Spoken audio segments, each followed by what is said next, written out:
Hi, baby. Yeah? Okay ka ba? Gusto mo ba marinig yung story? Anong pinanganak ka? Pinanganak ka nung Tuesday, August 6, 2013. Yeah, 11:30 ka lumabas.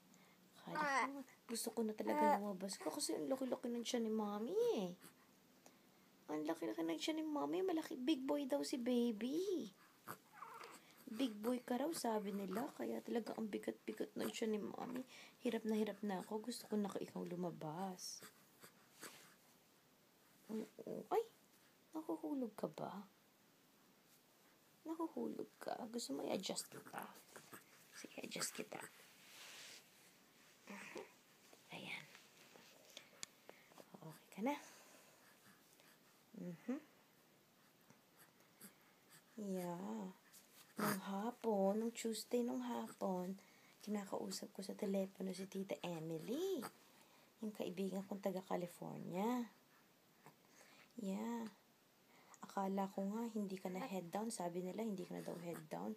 Kasi ang laki-laki ng tiyan ko. Ang daming tubig daw. Kaya nagtatumbling-tumbling ka dun sa tiyan ko. Nung last kinang chinek hindi ka na head down.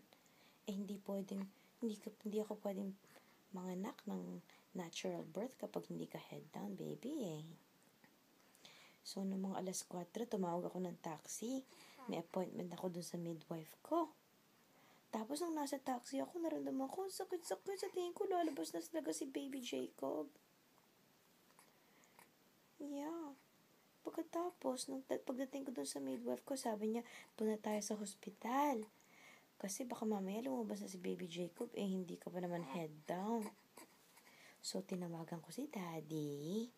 Sabi ko, Daddy, lalabas na si Jacob. Sige, pick upin mo na si Nikki dun sa daycare at iwanan na natin kay Tita Rigel si Nikki. Oops. Ay, napakain mo sa akin yung paa mo. So, pagpunta ko dun sa hospital, chinek ako, Tapos, sabi nila, head down ka na uli. Yay!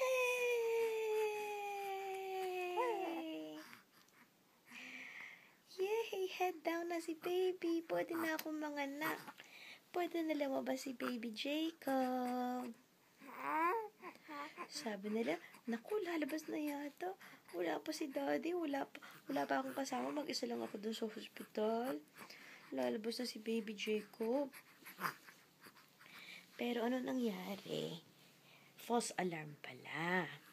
Kaya buti na lang nakatating si Tita Jen at saka si Daddy at nandun sila nung pinanganak ka.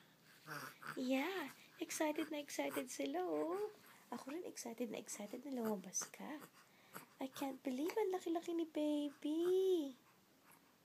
Finally, si baby Jacob lumabas na rin. Yay!